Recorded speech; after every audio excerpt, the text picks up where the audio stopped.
share my screen and see, because it's Google Meet we normally use. Okay. Sure. Can you hear your screen, or you need some? Yeah. Okay, good.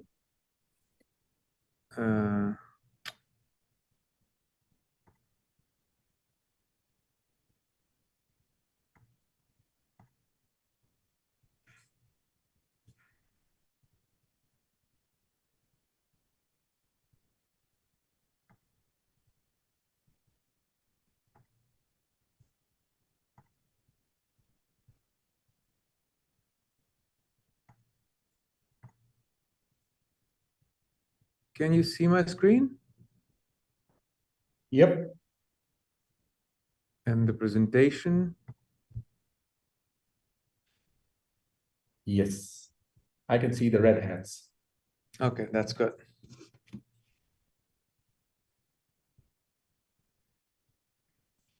Okay, I think just one more minute and then we can start. Sure. Take your time, not an issue.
Okay, I think maybe we can start now.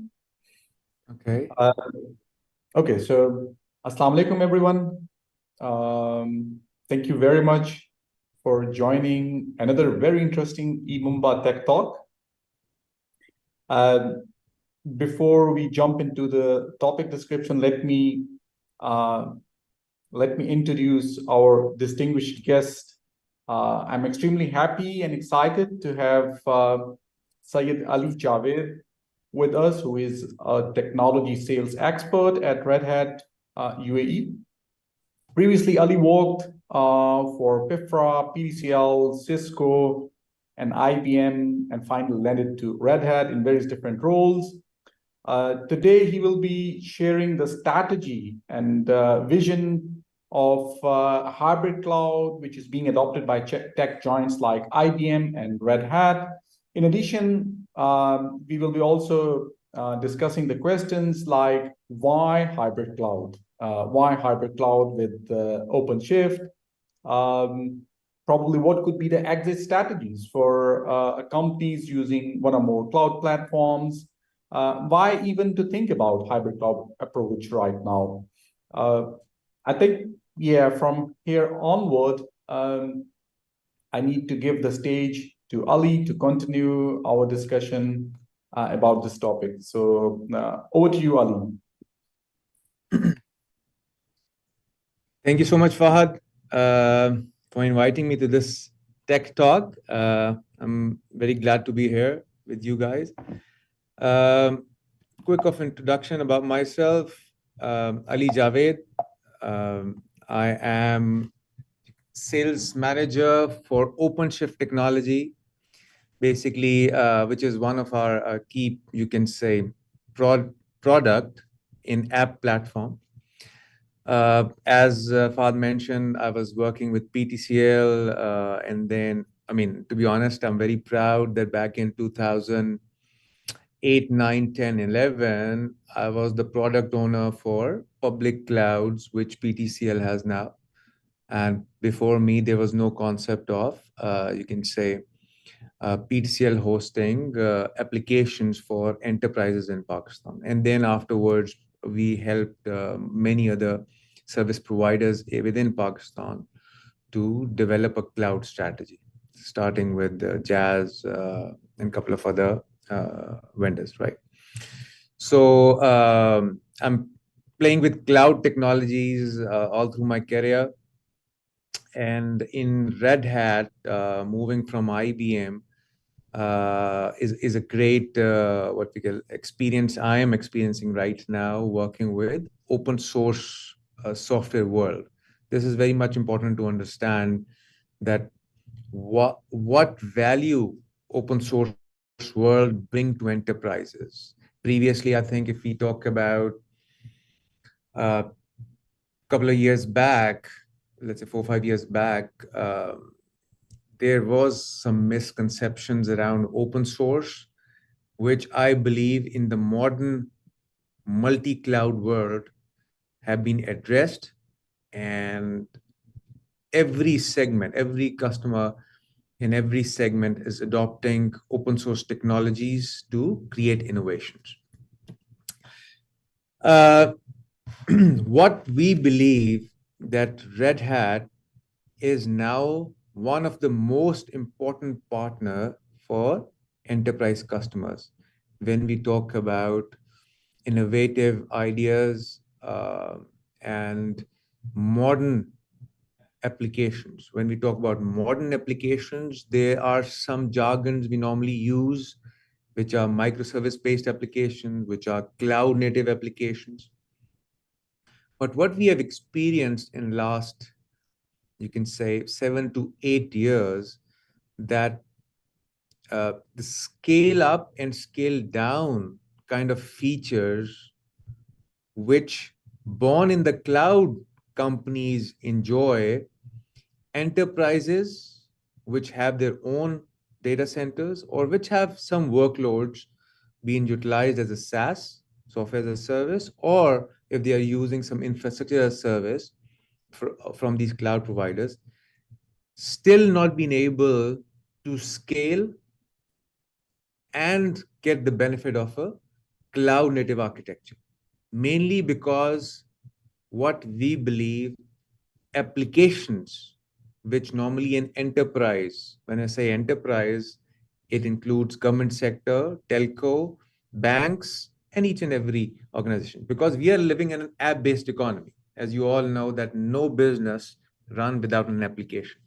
And these applications, which we built in last, you can say 30, 40 years, and uh, off-the-shelf applications which we have introduced to our in our enterprise businesses, now in the process of refactoring where they can enjoy those Recording in progress. cloud-native concepts.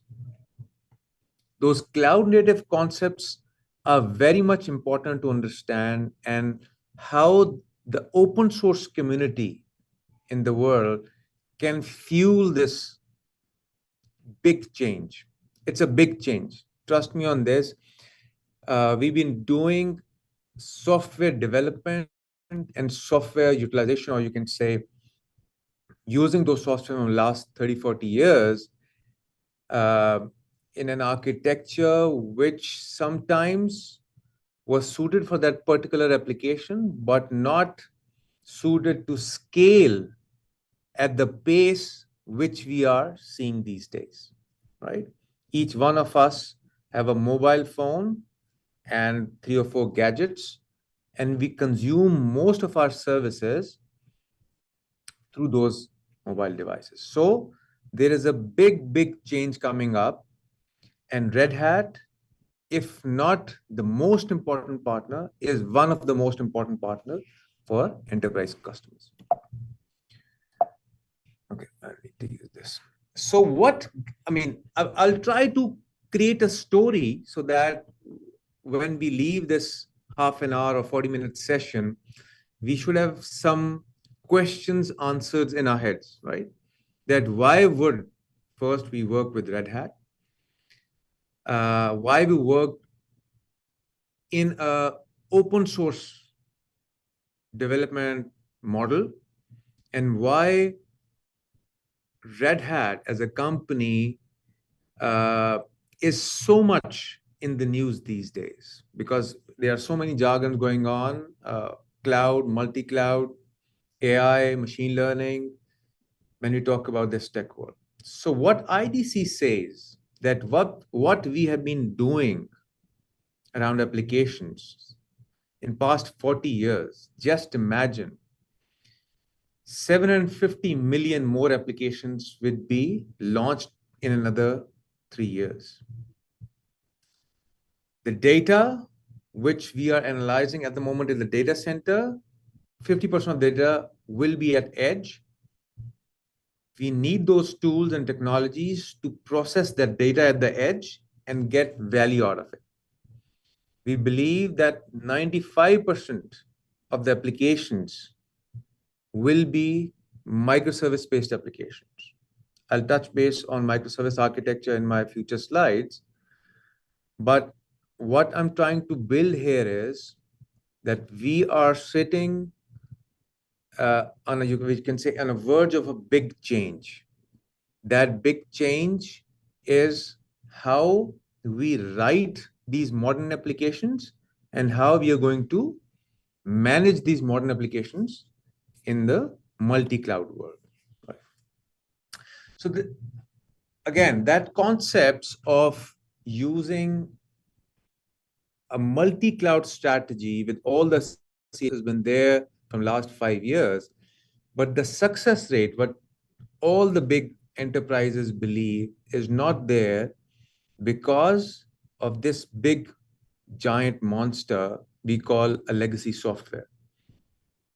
So what the big boys of the world like Microsoft, like IBM, SAP, uh, Oracle, all these big boys saw that opportunity that why we cannot manage a life cycle of our software as a born in the cloud kind of a software can manage.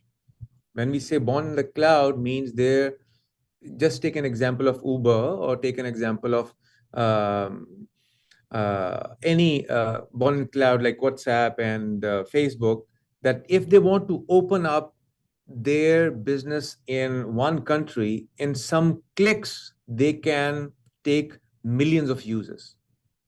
But if you talk about a traditional bank who's running a software, to scale to, let's say, from 100,000 users to 1 million users, they need to re-architect the infrastructure and their software.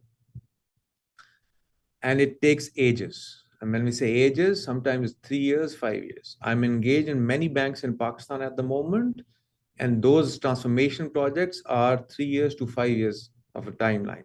And many of them will fail because with this new modern change, there is a culture change required as well.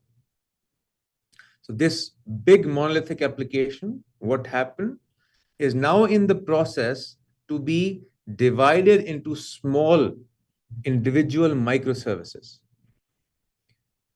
So that whenever a change request comes from the business, goes to the developers, developer develop that change or build a new service, test it, do all the regulations, security team or do all its check, and then put into production, should not take weeks and months.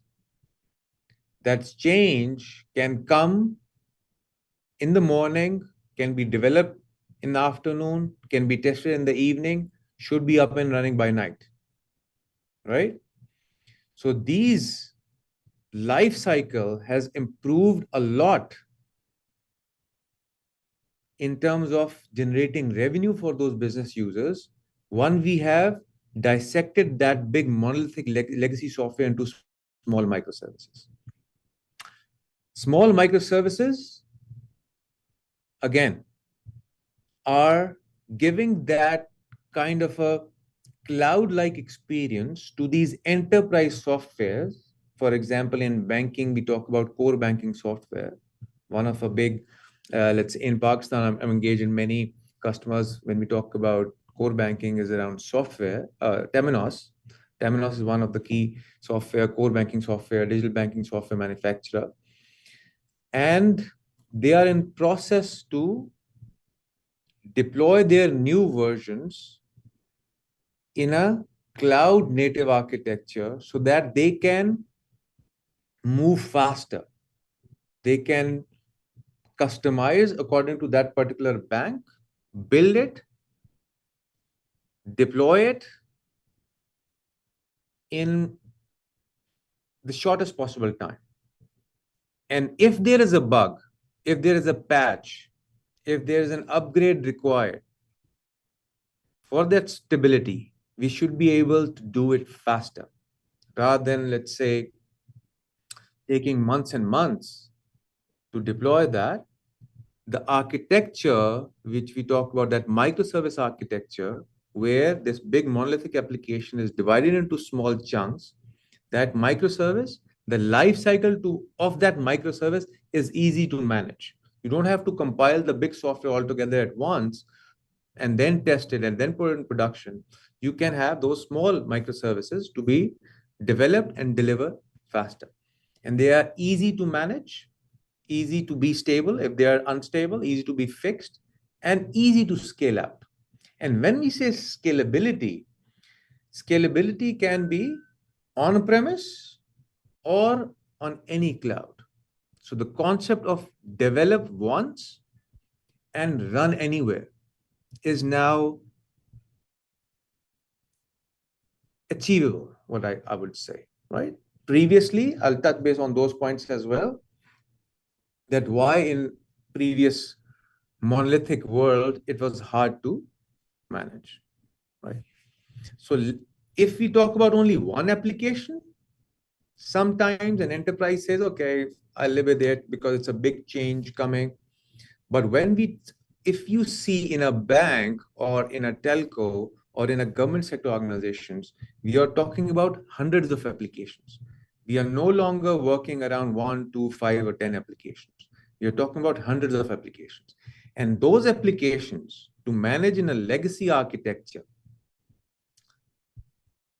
is cumbersome to manage, and it's hard to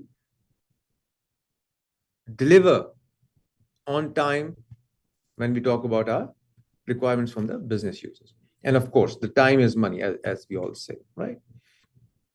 So cloud native concepts now come, and let's say these four, let's say, pillars will be your key points when we talk about this cloud native architecture.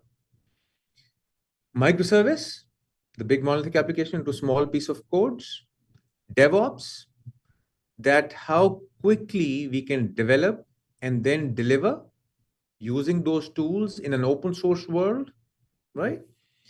The concept of writing a code in that manner that whenever there is a proper user for that code, for their software, only then the infrastructure should be provisioned. The concept of serverless architecture.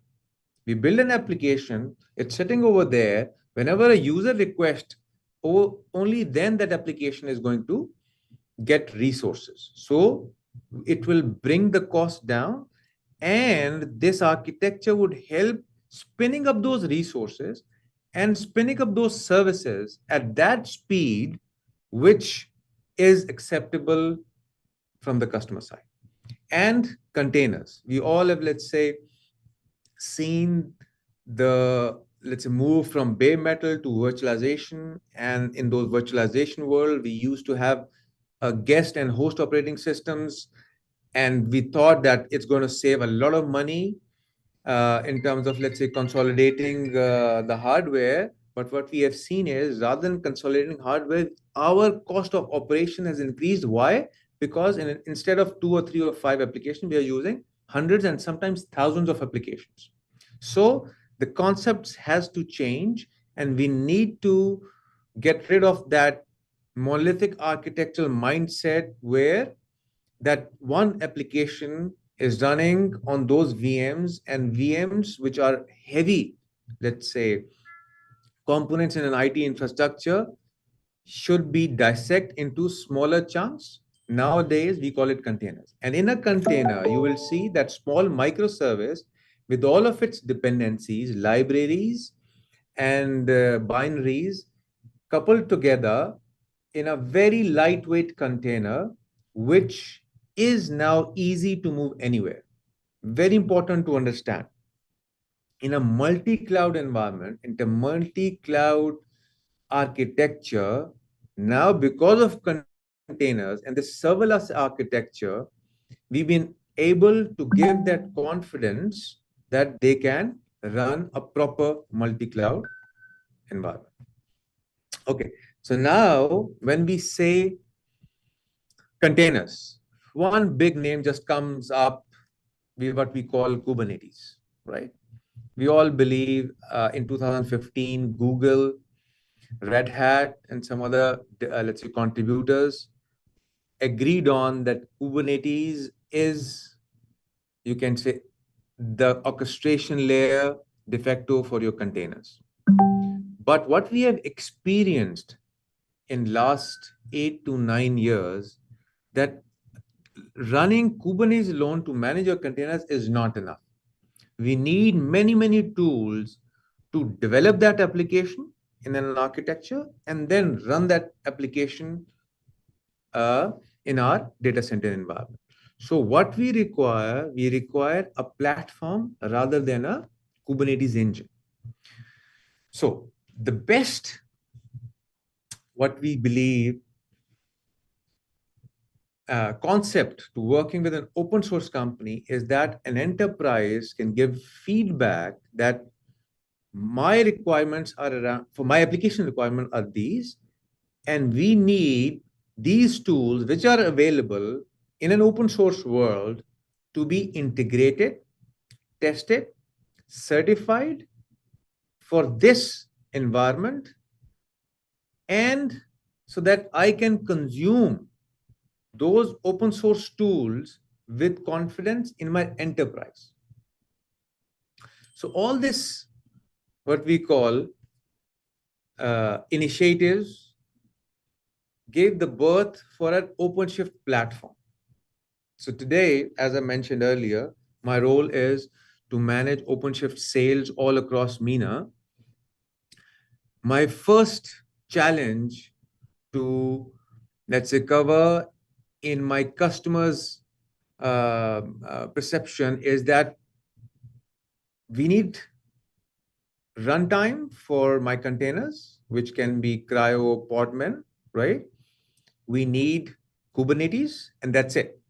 But what we have experienced in last 7 to 8 years, that is not enough. Because once you start running your containers, you will require a lot of services. For example, for operations, let's say, I'm just touching operations first because sometimes it's very easy to explain that I need that monitoring, logging, and security. I need software-defined networking. So for software-defined networking, there's a very popular, you can say, project on open source world is called Istio, right? Istio is service mesh. How my application networking will work in my modern architecture. How my logging will work. If I'm building serverless applications, I need support for Knative, right? If I need logging and monitoring, why I would require Prometheus and Grafana. So let's say I have adopted an open source world of those tools, but tomorrow there is an upgrade in Kubernetes, a small, you can say, patch or an service upgrade, and there is an upgrade in a container runtime, and there is an upgrade in my operating system, right? There is an upgrade from Istio. There is a bug fix in Prometheus or Grafana, right? There's an upgrade for your Elastic EFK search. There's an upgrade for Kafka and all that. How all those tools will work together, because on itself, they are an application by themselves, right? To manage the life cycle of that whole environment is very, very cumbersome for an enterprise. When I say enterprise, a bank, a telco, airline carrier, a government sector organization. So what Red Hat did, we created the complete platform which has 100 plus tools which an enterprise may require in their development environment. So, for example, if you're developing in .NET Core, if you're developing in what we call Java, if you're, let's say, using Spring Boot architecture, if you're using pipelines like Jenkins, if you, let's say, have adopted modern pipelines, let's say Tecton, right? If you need storage like Ceph, if you need multiple tools, software-defined storages like what we call databases called Couchbase, Postgres, and many other tools, right? What we did, we saw those open source world of innovation.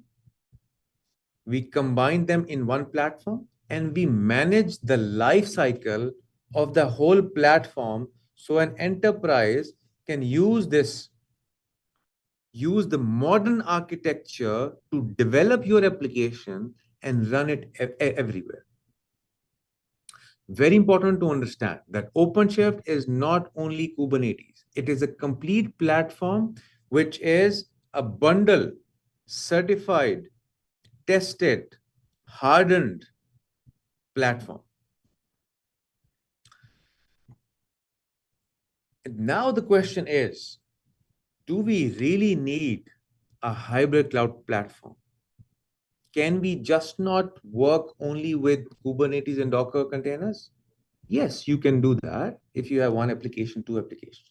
But as we have established that every business runs hundreds of applications to manage thousands and thousands of containers, to manage many services in your development environment, in your operations environment, to manage security of these, let's say, all images or all these microservices, you need a platform. Now talk about hybrid cloud platform. So what Red Hat did in last 6 to 7 years, in addition to all cloud providers native Kubernetes service, they are also providing OpenShift as managed services. Why? Because they see the value that rather than we giving individual components like Kubernetes, runtimes for containers, some services for serverless architecture, some sending some lambdas, some services for development, like some service for pipelines. Why not give it as a bundled, certified platform to an enterprise, which is easy to be adopted for a modern cloud world? So just recently in October, this month, Forrester created, or released this, let's say, wave where no other vendor in the world is close to what Red Hat OpenShift is, which we call a multi-cloud container wave, right? Where you will see we have a stronger strategy for a multi-cloud world, and the ability to execute is very much important over here. In my next slide, you will see that Gartner released another Magic Quarter in this quarter, right? September 2023, where Amazon, Google, Red Hat has these containers and Kubernetes services. But as soon as you overlap these two, which vendor is the strongest to deliver a multi-cloud strategy, it's Red Hat. Why? Because if you are building in Amazon, and because of certain reasons, because of cost, because of region, because of, let's say, regulations, you move some of the workload, maybe a dev environment or a production environment, to on-premise or to any other cloud, now these modern technologies give you that strength to move, which we call an exit strategy. So, for example, you have 100% of your eggs in Amazon, but a new CEO comes and say, okay, why we are doing it? And this is very costly proposition. Why not we keep our dev in Amazon, but we move our production environment either on premise or in a PTCL or a JAS data center or an ND data center, where my cost of data going up and down and the storage capacity is much more cost effective. So in that, keeping that in view, Forrester kept us at the highest position. No other vendor in the world is going there. So that is one of the greatest testament that Red Hat is giving that exit strategy as well, because every CIO has to have a cloud strategy. But what we are, let's say, suggesting all our customers, that you need to have an exit strategy as well, because of any reason, because of political reason, because of price, because of downtime in that area for that particular, let's say, cloud provider, right? So this is a very, very good testament where you'll see. Another big use case you will see, the certification of hundreds and hundreds of independent software vendors onto that platform. When we talk about uh, all these names which you are seeing, they are coming up with the concept of certified operator. So if you want to manage the life cycle of that particular tool, you do not have to worry about mismatching of the versions. You just click, just like we upgrade our application on our iPhone or on, let's say, Samsung phone, right?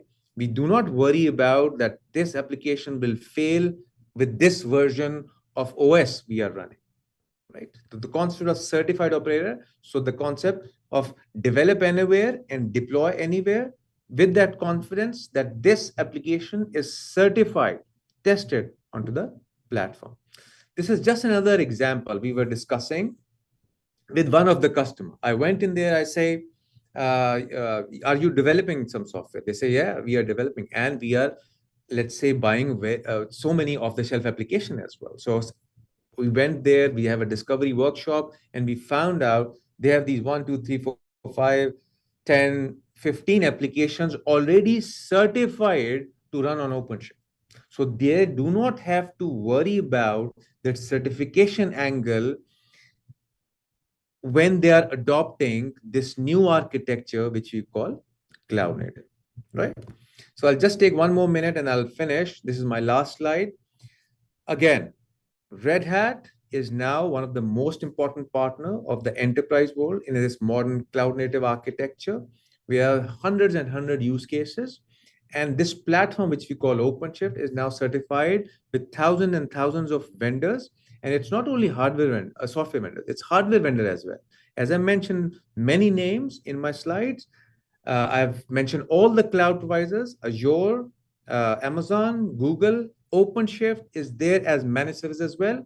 In addition to that, all the hardware vendors, right? Dell, EMC, HP, Cisco, and name the vendor. And we have our engineering team certify the platform so that our open source tools can be consumed with confidence for our enterprise customers. And we have training and certification services as well. All these, whatever tools are there in OpenShift, whatever technologies are there for Ansible and a couple of other, let's say, technologies. I mean, Red Hat is most famous for its Red Hat Enterprise Linux, which we believe no Fortune 500 runs without Red, right?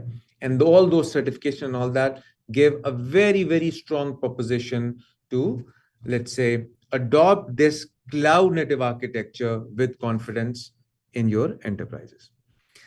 I'll just stop here. I hope it was short and sweet. You got some good information here, and I'm happy to answer if you have any questions. Thank you all. Thank you very much, Ali. Thank you very much.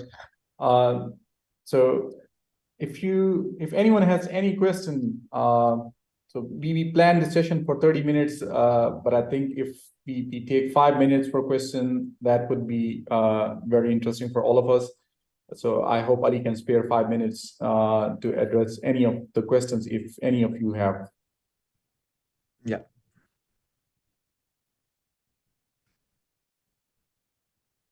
So maybe Ali, I can start with one of the questions regarding costing. So how much expensive, from the cost perspective, OpenShift would be if any of the enterprise move to adopt OpenShift? So I know it's a kind of very open-ended question. So maybe just need to get some data points around it. Okay, so if we talk about adoption of OpenShift, there are misconceptions in the market that, let's say I'm buying Temenos or I'm buying SaaS, I'm deploying software AGs software, or I'm developing my own software. I have 50 developers developing. The cost of, let's say, procuring OpenShift. First, Red Hat do not sell software. Red Hat sell the support of that software, right? So Red Hat software, we are an open source company. We believe that software should be free for all. So 100% of our technologies are open source and our source code is open, right? So this gives you that confidence that you are not logged in. So you are buying 1 year, 3 year, 5 year support. How costly that support is depends upon, are you going in a silo for that particular application, or are you going enterprise wide? We always suggest to find use cases which are helping you deploy enterprise wide. If you go enterprise wide, it is very, very cost effective, very, very cost effective, right? So for example, in that customer for whom I, let's say, build those 15, let's say, softwares slides and their references on the links over there, that they're all of their tools which are using are certified on OpenShift. We are 1/3 the price of VMware. But if you add on those, let's say, the cost of change, right? The cost of change, we're learning these technologies, and first time implementation, we still go side by side with legacy, let's say, infrastructure provider or platform providers. But as you know, it's a premium platform, and it's available in all the clouds. For example, Azure, we call the service Azure Red Hat OpenShift, ARO. In Amazon, we have this as a managed service, OpenShift as a managed service. We call it ROSA, Red Hat OpenShift, in Amazon Web Service. In Google, we have this in IBM Cloud or in multiple cloud within Pakistan. PTCL and Jazz will have OpenShift as a service as well. So that your cost of adoption of this technology is easy. But do remember, we need to change. We cannot sit where we are right now, seeing that it's a change. It needs cost, right? It needs some willingness to learn new technologies. So the other day I was talking to one of the director in one of the ministry and says, okay, let's say if it's expensive, let's say it is complex, should we not learn it? Because 15 of your workloads are already certified and every ISV is pushing you to run their software in containers. There will be some legacy deployments because of these fears that my team is not ready. It's expensive, it's complex. But what we learned in last, you can say after 2015, that Red Hat comes out as the top vendor to make this journey easier for our customer.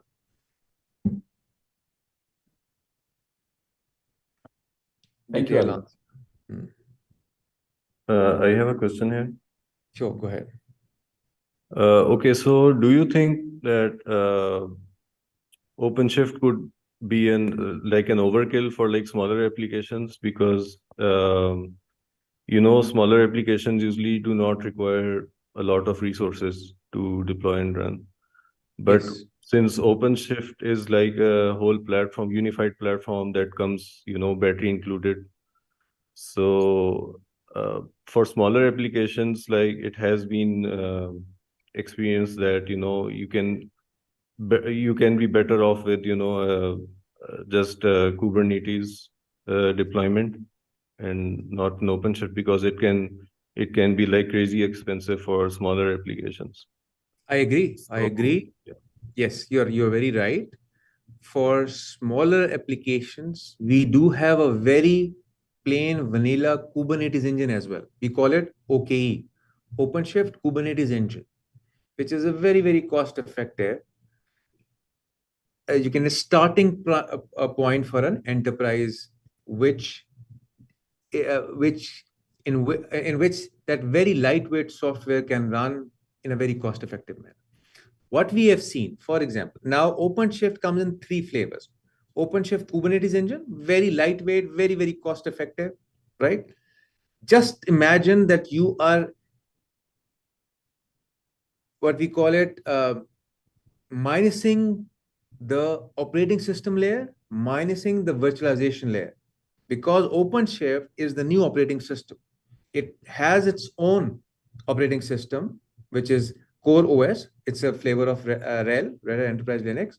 You don't need a virtualization layer to run OpenShift, right? Because you're running directly that OpenShift on physical hardware. Or, of course, if you are already standardized on VMware, you can run it on VMware. But we can minus these two layers, right, to make it cost effective. And we have a third flavor, which we call it OpenShift Platform Plus. All these internal registry, multi-cluster management, advanced security features, right? Like image scanning, vulnerability scanning of those images are there in Platform Plus. So you are very right. For a very light, small application, it can be an overkill, but we have that covered with our OpenShift Kubernetes engine. thank you so much for answering that. Yeah. Any more? Hi. How OpenShift help in a data engineering fields? My question is. Data engineering, when we talk about AI ML based, for example, Yeah, kind of cleansing, data cleansing in a middle phase of data engineering fields. yeah, so I mean, I'm not expert on the data engineering side, but what we have done is uh, Because in data engineering fields, we have development of some kind of CI/CD pipelines with GitOps. yeah. So in that perspective, what I take from that stacks you talk about. Yeah, so there are many, many tools which are certified and bundled in OpenShift.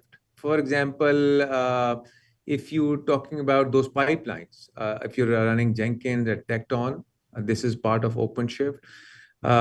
If you are, let's say, doing that modeling in AI ML, kind of, let's say, Jupyter notebooks and multiple other PyTorch and multiple other tools are being certified and part of this platform. In addition to that, OpenShift has its own, let's say, data integration tools, which I cannot cover in this section. But if you go to OpenShift.com or Red Hat OpenShift, just Google it, you'll find many, many.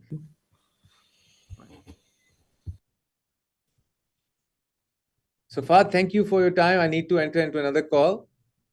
Okay, thank you very much. Yeah, we are already, I think we planned for 30 minutes, we took 10 more minutes on top, or rather 15 more minutes on top of it. Thank you very much, everyone. Thank you very much, Ali. We will talk later on, Ali, then. Thanks. Thanks a lot. I hope it was useful. That 30-40 minutes spent, you get some new information. Absolutely. Absolutely. Thanks a lot. Assalamu alaikum. Manislam. Record.